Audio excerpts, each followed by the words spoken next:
지난 한 주간의 중요 이슈를 살펴보는 시간 뉴스 큐레이션입니다. 오늘도 보도국 김은혜 기자 나와 있습니다. 어서 오십시오. 안녕하세요. 네, 김 기자, 지난 한 주 소식 정리해 주시죠. 네, 델타 변이로 인한 코로나19 확산이 늘고 있습니다. 정점을 찍고 확산세가 꺾여야 되는데 정점이 어딘지 멀어지고만 있습니다. 지난 11일이었죠. 국내에서 코로나19가 발생한 지 1년 6개월 만에 하루 확진 환자가 처음으로 2,000명대를 기록을 했습니다. 이달 초에 수도권은 4단계 그리고 비수도권 대부분 지역이 3단계 등 고강도 사회적 거리 두기가 연장된 상황에서 반갑지 않은 현실인데요. 코로나19로 인한 피로감은 높아지고 긴장감은 느슨해지면서요.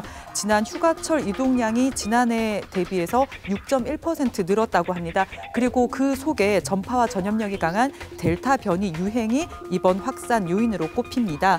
중대본에 따르면 최근 일주일간 국내 감염 사례 중에서 주요 변이 바이러스 검출률이 75.6%이고요. 이 중에서도 델타 변이 검출률이 73.1%로 전주보다도 11.6%포인트 늘었습니다. 국내 감염자 10명 중 7명 이상이 이 델타 변이에 감염됐다. 이렇게 보시면 되는데요. 이 백신 접종률이 높아서 백신 모범국이라고 불리던 해외 여러 나라들도요. 델타 변이의 속수무책의 모습을 보이고 있습니다. 이제 곧 개학이 다가오지 않습니까? 네. 아이들이 피해가 없어야 될 텐데 방침이 어떻게 정해졌나요? 교육부는 학교는 가장 문을 먼저 열고 늦게 닫겠다면서 등교 확대 방침을 밝혔습니다.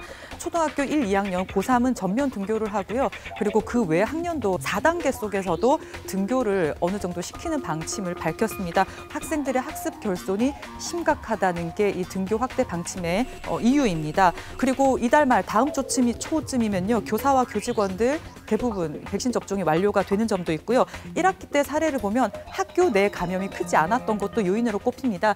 교육 전문가들 사이에서는요. 학원만 문을 열고 공교육이 문을 닫는 건 모순이기 때문에 등교 확대는 바람직하다 이렇게 환영의 분위기도 있긴 했지만요. 우려가 여전합니다. 특히 교원단체들은요. 이 교사들이 방역 대책도 함께 하느라 업무가 과중이 되고 있기 때문에 이런 부분에서는 지원이 절실하다 이렇게 호소를 하기도 했습니다. 1학기 때요 사실상 전면 등교를 했던 우리 대구와 경북 지역도요 2학기에 큰 변수가 없는 한 전면 등교가 이루어질 방침입니다. 그렇게 밝혔거든요. 그리고 대구에서는 특히 학교에서 아이들이 식사 시간에 마스크를 벗는 일이 많기 때문에 공립단설유치원과 학교 전체에 급식 방역 도우미를 배치하겠다 이렇게 밝혔습니다.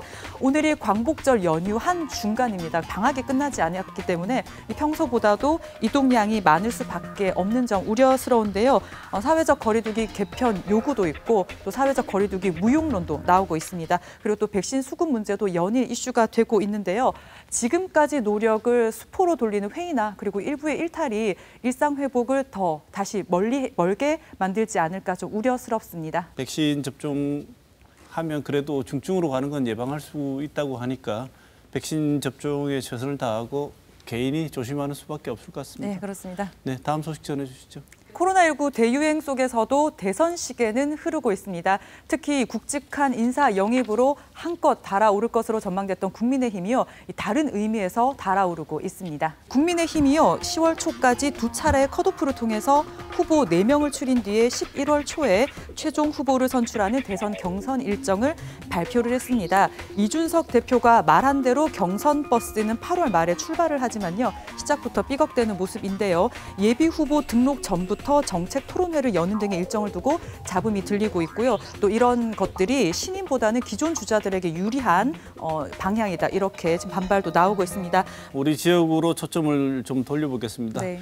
최재형 전 감사원장이 사퇴하고 난 뒤에 출마 선언 이후 대구를 찾아서 왔었는데 그때도 또 논란이 되는 일들이 벌어졌죠. 서문시장을 찾았는데요. 마이크를 들고 지지를 호소하고 정권 교체를 외쳤는데 이게 공직선거법 위반 소지가 있어서 선관위가 조사를 하고 있습니다.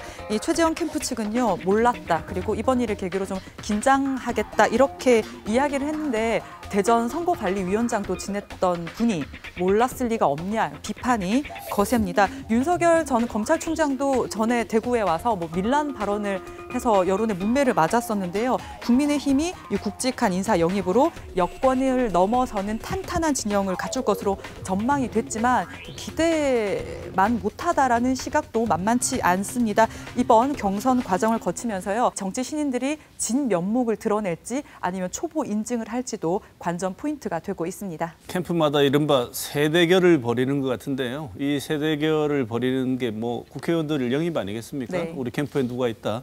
우리 지역 의원들 행보도 관심이 많이 가는데요. 네, 그렇습니다. 표를 보시면요. 우리 지역 국회의원들도 이런 캠프에 합류를 했거나 공개 지지를 표명한 의원들이 있습니다. 하지만 최다선인 홍준표 의원은요.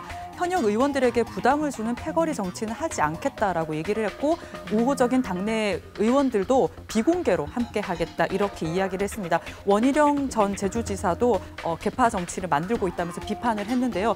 대구 경북 지역 의원은 지금 TK 의원들이 각 캠프로부터 꾸준히 영입 제의를 받고 있지만 아직 당내 경선이 본격적인 모드에 들어가지 않은 것도 있고 지역 여론이나 당선 가능성을 고려하면서 신중을 기한다 이런 이야기를 했는데요. 이 반면에 윤최 캠프의 부산 경남 의원들은 꽤 많이 포진을 해 있습니다. 이것을 두고 PK 의원들 같은 경우에는 대선 이후 지선이 있거든요. 이 지선을 위한 합류의 가능성도 두드리고 있습니다. 이런 반면에 우리 대구 경북 지역 의원들은 지지세가 두텁기 때문에 그런 눈치는 안 봐도 된다, 콧대 높다 이런 얘기도 있는데 전반적으로 국민의힘 내부에서는요. 공천에 영향을 줄 대주주격이 없기 때문에 섣불리 특정 캠프에 합류하지 않는 분위기가 많다 이렇게 분석하는 보도들이 있었습니다. 아까 말씀하신 대로 이런 현역 의원들을 합류시키는 세대결이요. 경선 경쟁 전략 중에 하나가 될 수 있을 겁니다. 하지만 이 계파 갈등으로 크게 되어본 경험이 있는 국민의힘에서 다시 계파 갈등이 살아나는 거 아닌가 하는 우려가요. 내부에서도 나오고 있거든요. 계파 정치 우려를 불식시키고 이 갈등 관리를 잘 해내는지도 중요한 과제일 것 같습니다. 정책에 대한 동지적 연대, 공감에서 이루어지는 게 아니라 유력 인사 뒤에 줄 잘 서는 것을 정치라고 부르는 거는 이제 그만 보고 싶습니다. 예. 네, 다음 소식 전해주시죠. 네, 이재용 삼성전자 부회장이 가석방 승인을 받고 출소를 했습니다. 하지만 논란은 여전합니다. 국정농단 사건에서 뇌물을 준 혐의로 징역 2년 6개월이 확정됐던 이재용 삼성전자 부회장이요. 재수감 207일 만에 조건부로 석방이 됐습니다. 이 법무부는 코로나19 장기화로 인한 국가적 글로벌 경제 상황과 그리고 여론, 수용 생활 태도 등을 종합적으로 고려를 했다면서 특혜는 아니다 이렇게 밝혔습니다. 지금 경제 상황이 안 좋으니까 이 부회장이 나와서 경영 활동을 하게 해줘서 경제를 좀 살리는데 도움이 되도록 해야 되지 않냐 네. 이런 얘기를 하는데 여기에 대한 전망이 분분하다면서요? 예, 경제단체들은요. 지금도 특별 사면을 주장을 하고 있습니다. 이 부회장이 자유로운 경영 활동을 할 수 있도록 도와줘야 된다 이렇게 이야기를 하고 있는데요.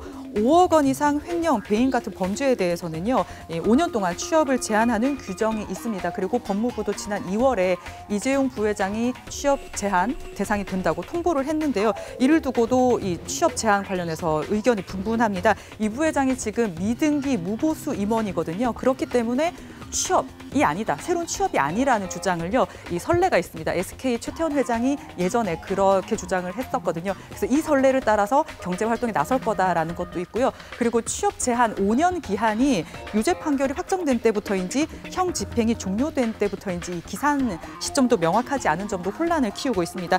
이번을 계기로 이 취업 제한 규정에 관한 명확한 해석 기준이 좀 필요하다, 이걸 만들 시점이 됐다 이런 전문가들의 지적도 있었습니다. 통상적인 가석방 되는 내용들과는 분명히 다른 지점들이 있으니까 특혜 아니냐는 얘기가 나오지 않겠습니까? 예, 이 부회장은요. 지난달 말 기준으로 형기의 60%가량을 복역을 했는데요. 가석방 심의 기준이 복역률이 좀 낮아지긴 했습니다. 최근에. 하지만 통상 80% 이상을 복역을 해야 가석방이 됐는데 형기를 70%를 안 채우고 가석방된 사례는 최근 10년 동안 전체 인원의 0.4%고요. 이 부회장처럼 60%를 안 채운 사례는 0.08% 18%였는데 이 대다수가 이 종교 때문에 경역을 거부한 사람들이었습니다. 맞춤형이라는 비판을 피할 수 없는 대목입니다. 그리고 법무부가요 여론을 강조를 했었는데요. 일부에서는요 답을 유도하는 설문조사, 언론을 동원한 여론몰이에 넘어갔다 이런 지적도 있고요.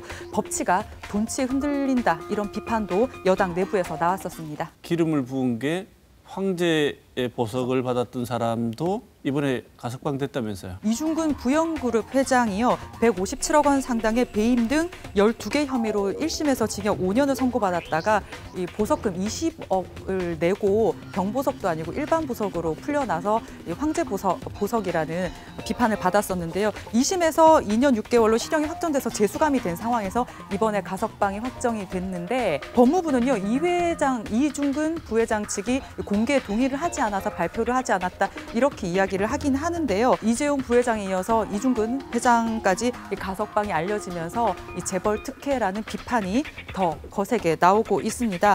삼성이라는 글로벌 기업이 경영자 한 명 있고 없고로 흔들리지 않는다는 비판 그리고 돈도 실력이라는 말에 분노했던 국민 감정도 잊어서는 안 될 것 같습니다. 지금까지 이번 주 주목할 만한 뉴스 짚어봤습니다.